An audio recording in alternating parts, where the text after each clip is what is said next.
पितरः सन्तु गोवृषाः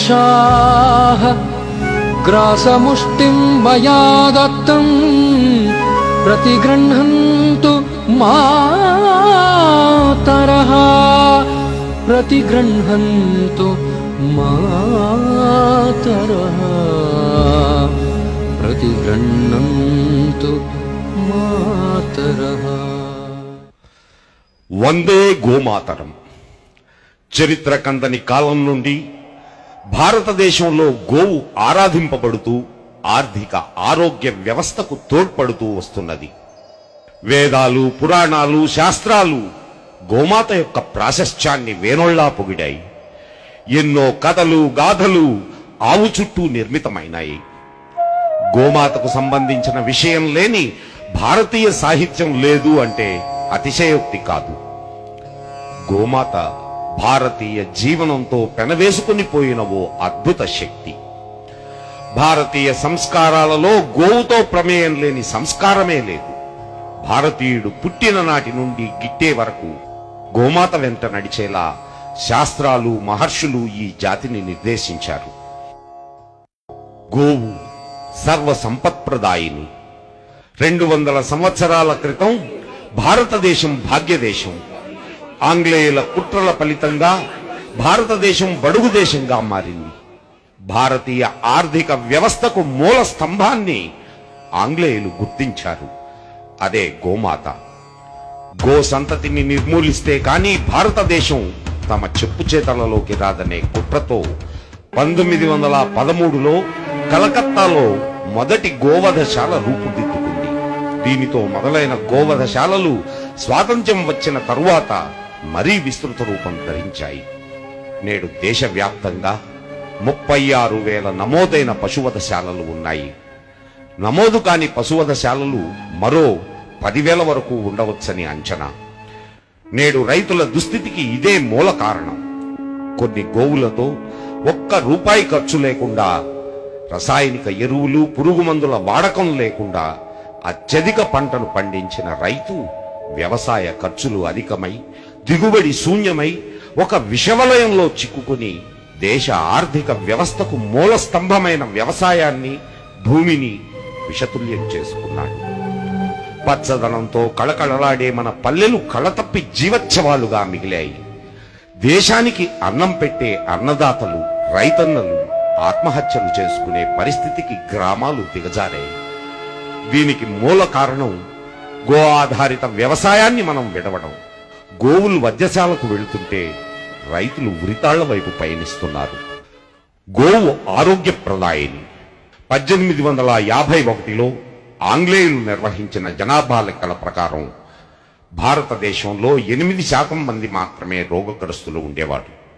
2011లో భారత ప్రభుత్వ జనాభా గణాంకాల ప్రకారం 76% మంది, అంటే 90 కోట్ల మంది భారతీయులు రోగగ్రస్తులు.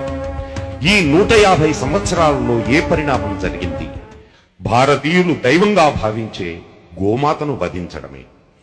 గోవు యొక్క పంచగవ్యాలు అంటే ఆవు పాలు, పెరుగు, నెయ్యి, మూత్రం, పేడ ఇవన్నీ ఔషధ గుణాలు కలిగినవే.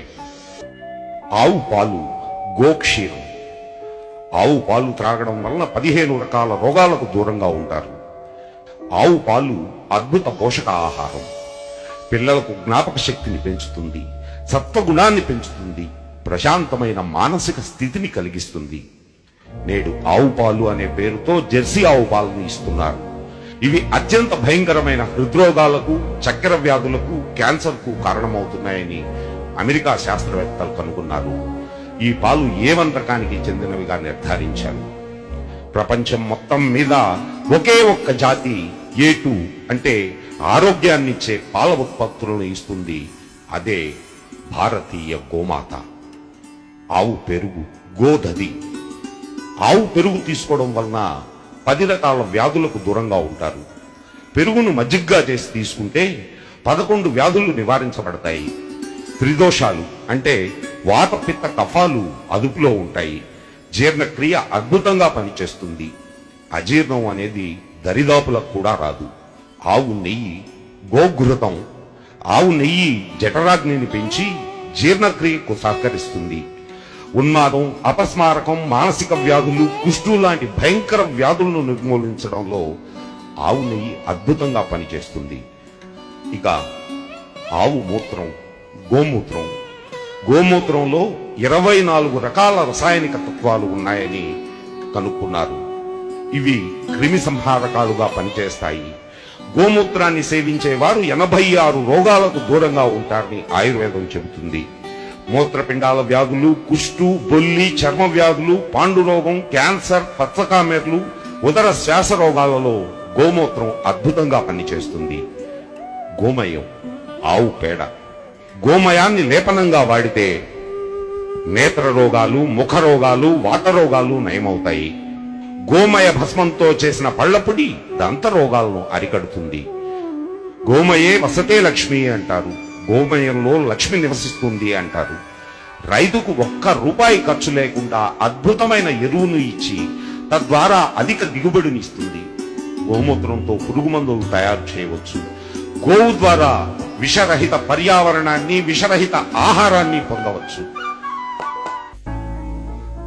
చాలా కొద్ది ఖర్చుతో మనం మన ఇంట్లో ఓ చిన్న గోబర్ గ్యాస్ ప్లాంట్ ఏర్పాటు చేసుకోవచ్చు.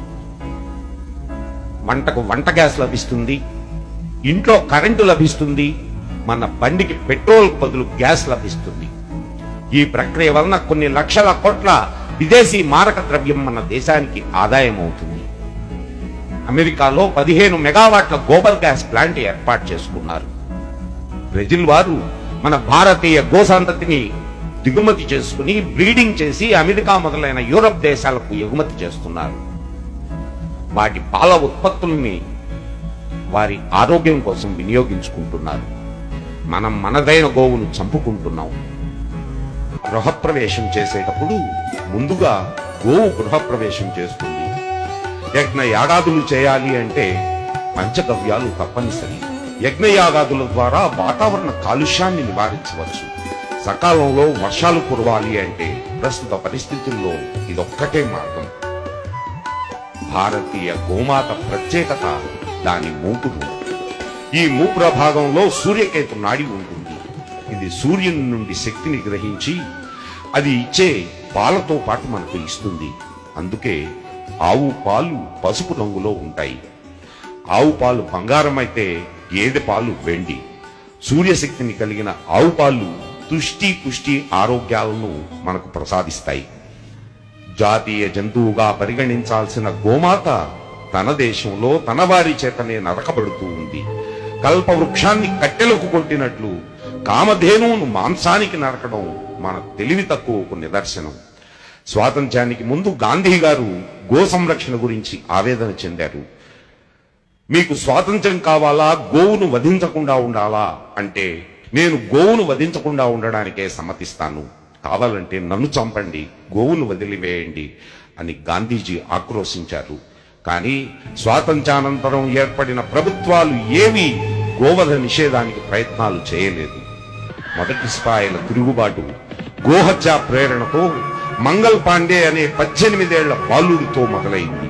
మంగల్ పాండే కాల్చివేతతో మొదలైన ఈ ఉద్యమం 6,40,000 గ్రామాలలో గోశాలల ఏర్పాటుకు నాంది పలికింది. హిందువులు, ముస్లింలు అనే తేడా లేకుండా ఈ మహత్తర ఉద్యమంలో భారతీయులందరూ ఒక్కటైనారు. గోవులు సమృద్ధిగా ఉన్నప్పుడు భారతదేశ అభ్యుత్థానం, గోహననం జరుగుతున్నప్పుడు భారతదేశ పతనాలను మనం గమనించవచ్చు. మరలా భారతదేశ పునరుత్థానం జరగాలి అంటే, ఆరోగ్య భారతదేశ ఆవిర్భావం జరగాలి అంటే గోవధ నిషేధం, గో సంరక్షణ, గోవంశ అభివృద్ధి ఒక్కటే మార్గం. ప్రభుత్వాలు ఎప్పుడు జోక్యం చేసుకుంటాయి అంటే ప్రజల నుండి ప్రతిఘటన వచ్చినప్పుడే. ప్రజలు జాగృతం కావాలి. గో సంరక్షణకు ఒక ప్రణాళికాబద్ధమైన కార్యాచరణ రూపొందాలి. హిందూ ధర్మ పరిరక్షకులు,